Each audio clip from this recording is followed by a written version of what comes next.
Ricardo, dando continuidade na experiência, eu acho que vai chegar numa parte que o pessoal se interessa muito, né? Os irmãos perguntam para você se você queria ir conversar com o que é chamado de graus, que depois eu vou até perguntar para o senhor o que é, ou se você queria ir conhecer um hangar das naves, dos discos voadores. E aí você fala assim, olha, eu tenho muita curiosidade de conhecer, né, as naves, não só eu, mas eu acredito que todo mundo, né, tenha essa curiosidade. E vocês vão até esse hangar, e lá é um lugar imenso, onde você, num primeiro momento, quando olha, fica, né, vislumbrado, porque eu acho que a gente tem essa coisa, né, primeiro lúdica, né, dos discos voadores, que a gente ouve tanto, e você chega até ali e observa vários tipos, e só que o Alídio fala, meu irmão, precisamos repousar um pouco, né? Você passou a noite toda no laboratório, né? Sem você ter percebido isso.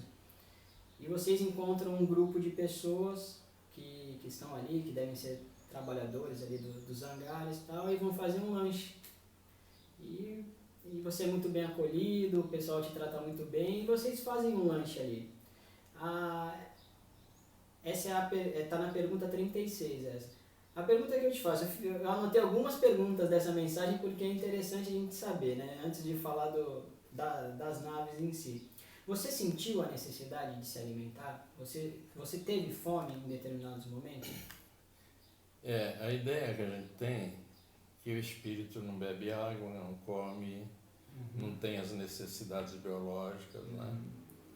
É pura mentira. A gente não deixa de ser o que é porque está numa outra dinâmica. Eu sentia muita sede, em alguns momentos fome,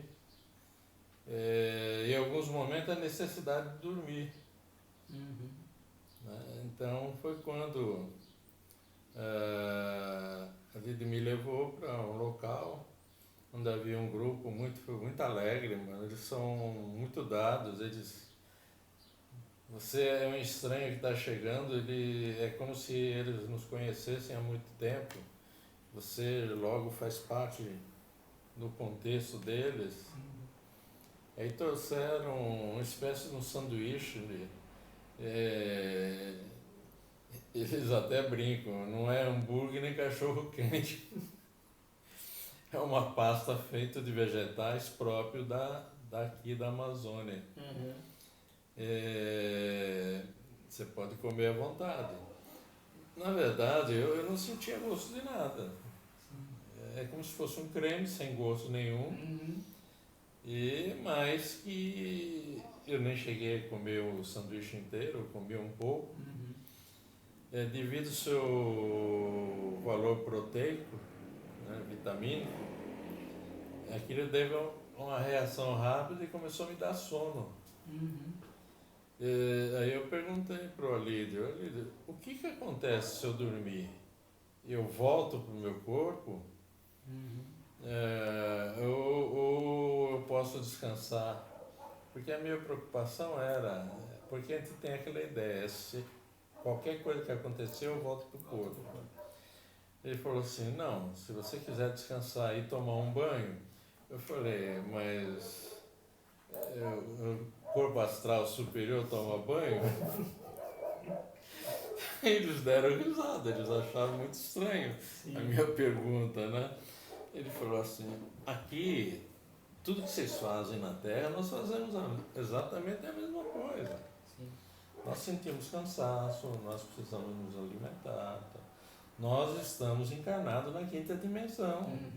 Nós estamos vivos, nós não estamos desencarnados.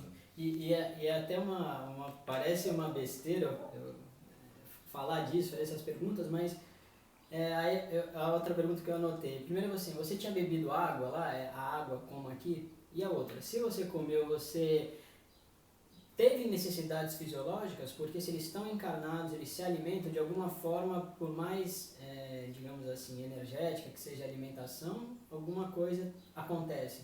E é importante, eu acho, a gente falar disso, porque eu acho que tem aquela coisa de que quando a gente fala de dimensão superior, acha que é tudo fumacinha, que virou um ser de luz. É tudo igual, meu irmão. é tudo igual. Você sente fome, você sente sede. Sim. Uns dizem que é condicionamento, mas na minha visão não. Sim. Não é porque você se projetou num nível diferenciado da Terra que você deixa de ter todos os hábitos da Terra. Sim. Né? Evidentemente os hábitos deles são diferentes do nosso. A comida não é igual. Nossa comida é muito pesada, né? Ainda temos a comida animal, eles não, eles só comem vegetais.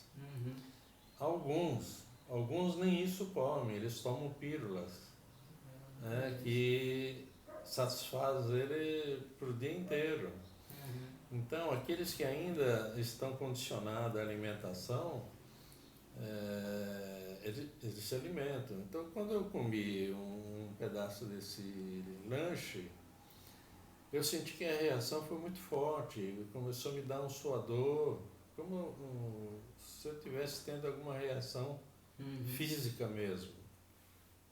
Aí ele me levou para um local e falou assim, olha, nesse apartamento onde ficam os navegadores, né, que são os pilotos. Sim. Você pode ficar num deles, você pode tomar um banho e descansar.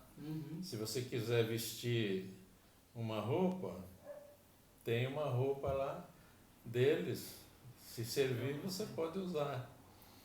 Aí foi quando a primeira vez do tempo que estava lá, foi quando eu olhei para ver se eu estava vestido. Porque até então eu não tinha passado pela minha cabeça se projetado eu estava vestido. Sim. São coisas interessantes que a gente, particularidades importantes que você não se dá conta. Eu acho que foi muito falado, né, esses assuntos, mas são pouco explicados e pouco estudados, né? Por isso que eu acho muito interessante fazer essas perguntas que parecem... Exatamente. Aí então eu me despi e fui tomar o meu banho.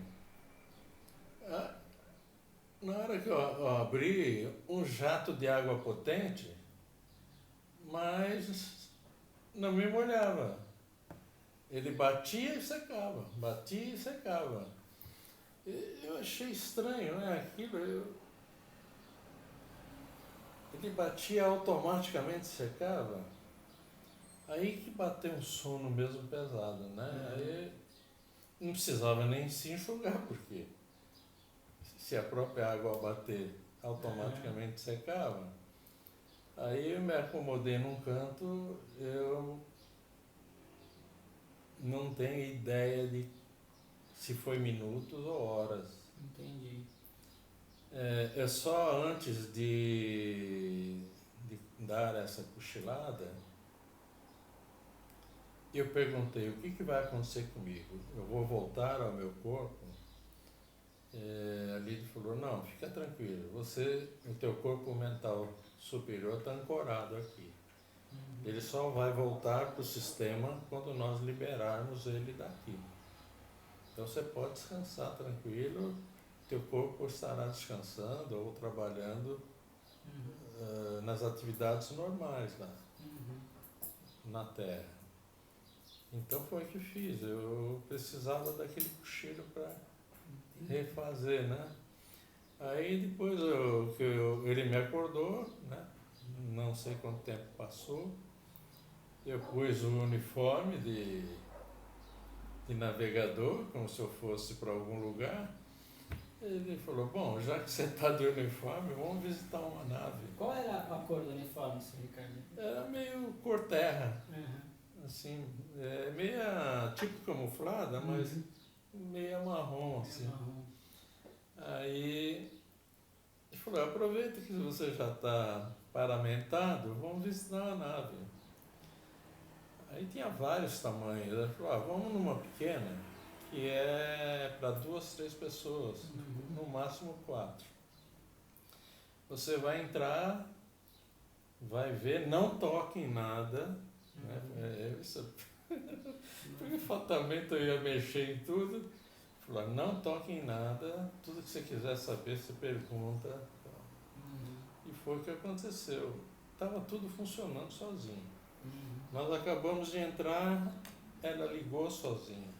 Sim. O painel começou a funcionar normal, ventilação, climatização, tudo normal. Uhum. Só foi a gente entrar, as coisas. Você quando avista, você vê 4 tipos, né, de naves. Sim. O tamanho delas são diferentes, uma maior que a outra, o formato eles são diferentes, né, mas qual o tamanho delas, se a gente fosse comparar com... A maior que eu vi, que estava bem ao fundo, pouquíssimas vezes eles usam as menores para fazer sondagem, né? Eles saem para fazer pesquisa. A maior tinha quase o tamanho daquele salão. Assim, a olho nu eu acho que tinha uns 80 metros de diâmetro, a maior delas. E ele falou, olha, essa é considerada pequena ainda. Existe nave que tem quilômetros de diâmetro. Elas não estão aqui, elas estão no astral. Eu pedi que ele me mostrasse a maior, ele disse que não poderia por questão de segurança, mas que ele me permitiria entrar nessa que eu entrei, de porte médio, onde ela sozinha ligou. Eu perguntei, e agora? Onde está a direção? Onde está o marcho? Como é que você quer ver como é que ela funciona? Aí ele deu ordem mental para ela funcionar, os motores ligaram e um silêncio que, para você saber que realmente estava ligado, precisava prestar muita atenção. E dentro dessas experiências você pergunta como que vocês fazem com os elementos que vocês usam para combustão, é combustível, como que, né, porque não faz barulho, como vocês fazem para eliminar os gases, né, imaginando que seria. E ele diz que não, que essas máquinas funcionam, essas naves funcionam com uma energia que é captada do espaço, né, ele diz isso. Que energia seria essa? É o magnetismo. É o magnetismo. Que ela absorve, você disse que todas elas têm um halo em volta, que é o captador e emissor de onda. Capta, né? E esse magnetismo, quando eles diminuem, eles chegam próximos da Terra. Entendi. Quando eles aumentam, elevam para outros níveis. Eu acho que esse é um assunto que daria um vídeo inteiro, né, Sergio? Porque assim, eu tenho algumas perguntas para fazer em relação a isso, que em uma experiência que eu tive em relação às naves, né, os irmãos eles me levaram até dentro dela, 2 irmãos me levaram dentro de uma nave, eu tive uma experiência dessa. E a experiência que eu tive, e isso eu lembrei muito depois de ler os relatos, é que quando você adentra, é um espaço-tempo diferente. Ela, apesar de ser uma máquina, considerada uma máquina, é como se tivesse uma vida própria. E o interior é muito maior, até parece, do que você olhando de fora, né? Essa foi a impressão que eu tive. De descer, de subir, e eu olhava pro irmão que estava comigo e eu não entendia. Eu falava, como é que eu posso descer? Não dá, né? Racionalmente. E ele explica que aqui o espaço é diferente, as coisas acontecem de uma forma diferente. É assim mesmo que você sentiu? Essa é Segundo a Lídio, mesmo essas naves pequenas, elas podem, o material de que elas são feitas, elas podem aumentar quando necessário. Ela tem um certo limite, evidentemente, mas do tamanho original elas podem até multiplicar o próprio tamanho. Isso é possível. E o espaço-tempo dentro da nave é totalmente diferente. A gente perde a noção de tempo. Essa é a sensação que eu tive. Mesmo porque algumas delas viajam superior à velocidade da luz. Em sã consciência, as pessoas sabendo que a velocidade da luz é 300 mil quilômetros por segundo e sabendo que na Terra não existe um avião que percorra essa velocidade, eles não conseguem entender como chegar a Marte em pouco tempo, quando chegar a Saturno em pouco tempo. Né? Tanto que os foguetes que foram até Marte levaram meses para chegar lá. Enquanto com essas naves é questão de segundos, minutos. Né? Daqui à Lua, enquanto você conta até 5, você já chegou. Então é uma coisa assim totalmente diferente a nossa razão. Eu posso fazer uma outra pergunta, meu irmão? Quando eles estão descrevendo o funcionamento da nave, nessa que são para 4 pessoas, eles dizem que os 4 usam o mental para poder fazer tudo funcionar lá dentro. E uma coisa que eu percebi, assim, que nem você falou, eles alcançam grandes distâncias a uma velocidade muito maior que a velocidade da luz. Diferente dos nossos, esses ônibus espacial que vai até a Lua, que vai até, né, que vai para o espaço, aonde os tripulantes eles estão só preocupados em fazer aquela nave andar, né? A preocupação deles é só com a parte mecânica, a parte de engenharia, a parte estrutural da nave. Quando a gente está falando desse tipo de nave, dos discos voadores, a impressão que dá é que a nave ela já tem ela já sabe o funcionamento que tem que ser feito, que aqueles irmãos que estão ali dentro eles só direcionam e por isso eles conseguem fazer viajar a grandes distâncias numa velocidade maior do que a da luz. Essa diferença existe mesmo, né? Existe. Eu vou falar uma coisa que vai poder chocar um pouco. As naves são vivas. Era isso que eu queria perguntar e não estava com... Né? São seres vivos. As naves são seres vivos. Era isso que eu queria dizer. Eles têm vida própria. Como dizer que a nave é um ser vivo?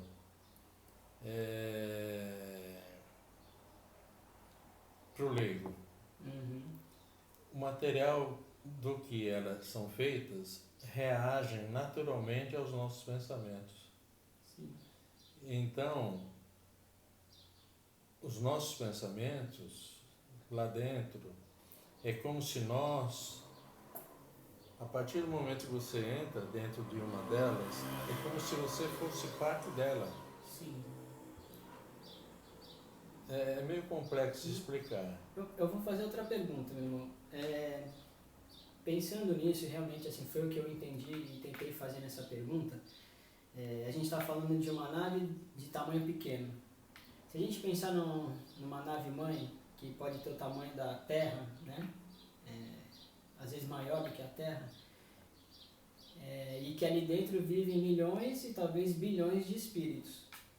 Elas podem também ser consideradas um planeta à parte, um local onde os seres, quando chegam num determinado desenvolvimento, não mais habitam um planeta como a Terra normal. Eles podem passar a sua evolução dentro de uma nave dessa, que seria, digamos assim, um entreposto para ele cumprir com as missões deles. Porque seria um local que seria um planeta, né? A gente dá risada porque, eu não sei, Deus é bom demais com a gente, propiciar essa experiência. Existe uma nave chamada Hanid. Essa nave ela é 3 vezes maior do que a Terra. Ela está localizada entre a Terra e o Sol. O papel dela é proteger a Terra dos raios solares. Porque se não houvesse essa proteção dessa nave, ela algumas vezes foram vistas por satélites. Há alguma coisa diante do Sol. Claro que diante do Sol ela é um planeta, né?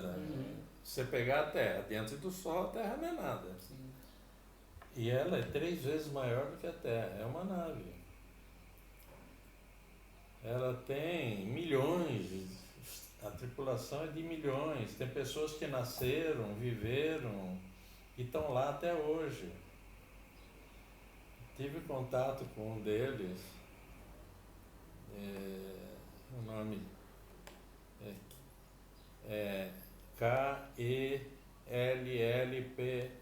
KELLPYS, Kelps, mas com Y.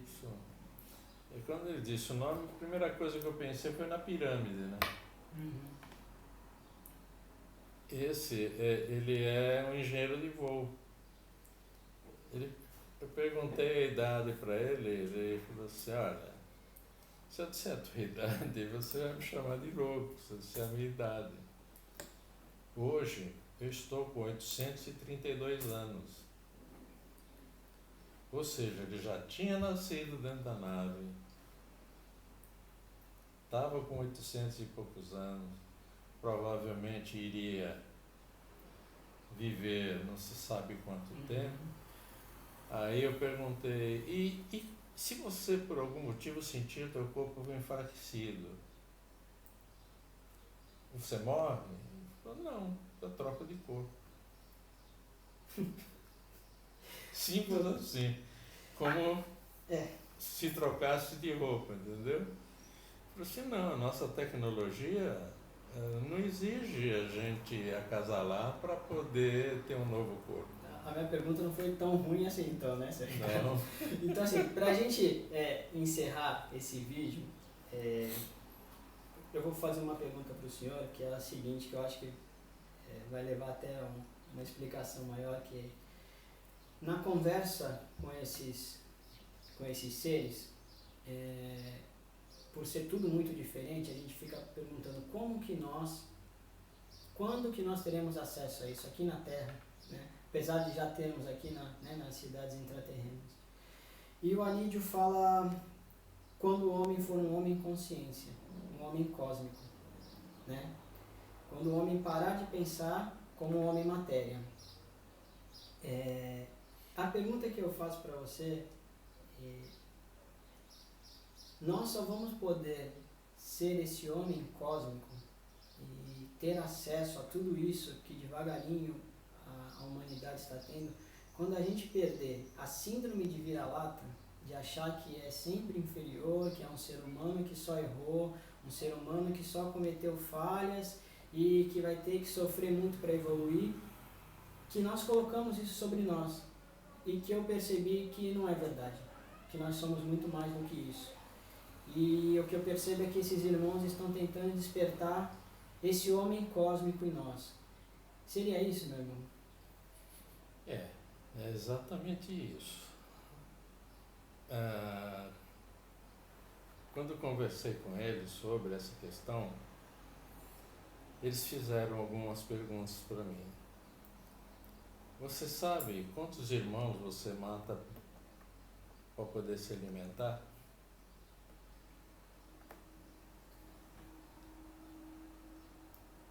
Quantos milhões são abatidos mensalmente para vocês poderem se alimentar? Que são os gados. Vocês já perceberam quantos cachorros são mortos por dia? Simplesmente porque não querem mais, jogam num precipício ou passam por cima deles. Quantos gatos vocês matam por dia? Quantos pássaros vocês aprisionam e morrem? Ele foi fazendo perguntas que eu fui me sentindo cada vez mais pequeno, sabe? O homem consciência, ele não passa só pela mudança mental e pelo autoconhecimento. Ele passa principalmente pela preservação de toda a vida que está à sua volta. Ou seja, você não precisa matar um animal para comer. Você precisa matar nada para comer. Mesmo porque a nossa dentição não é própria para isso. Se nós fôssemos carnívoros, a gente teria os caninos, né? Então isso me abalou muito, porque eu ainda como meu churrasco, ainda como minha carninha. E hoje, quando eu vejo a carne no meu prato, eu não consigo comer. Porque me vem tudo aquilo à cabeça.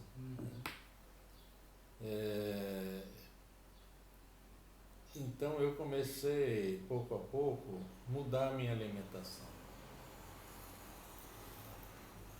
E por outro lado, eu comecei a imaginar quando o ser humano deixará de matar para comer.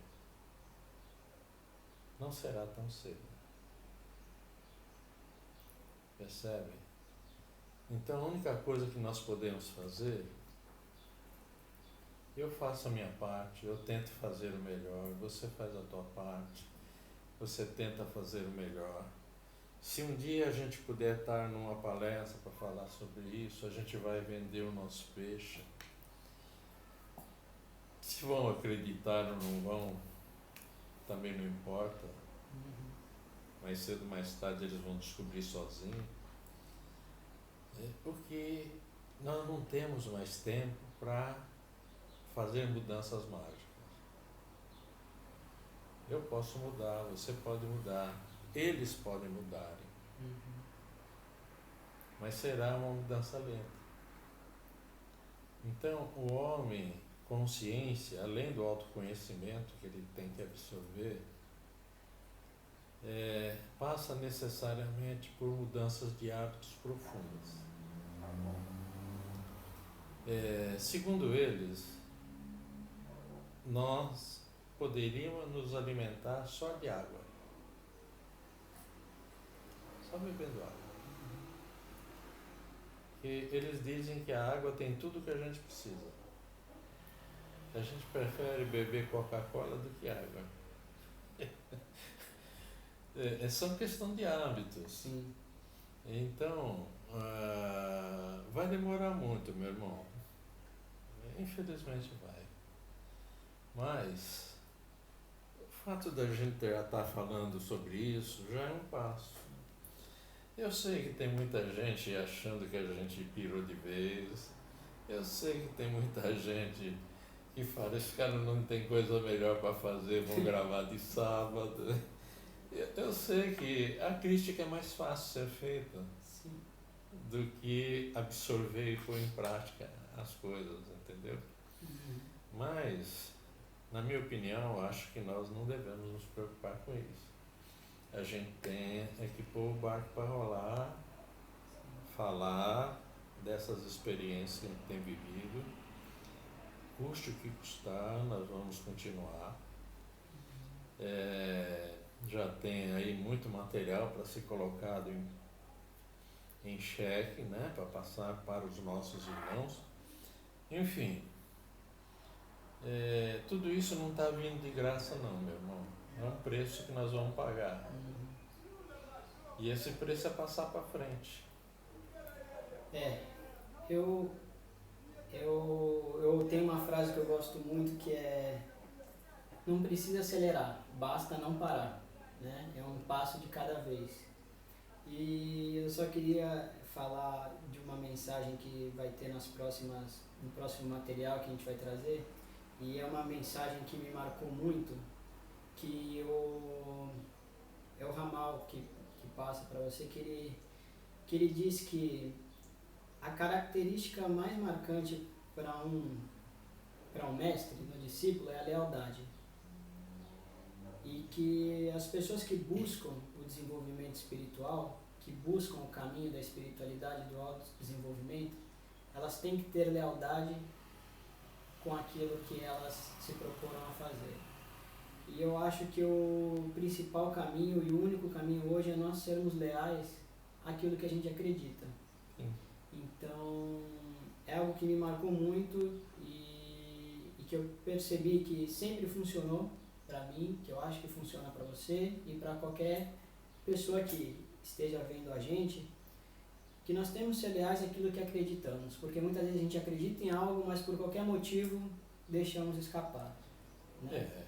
É aquela preocupação em relação com o que os outros pensam, com o que os outros acham, né? Sim.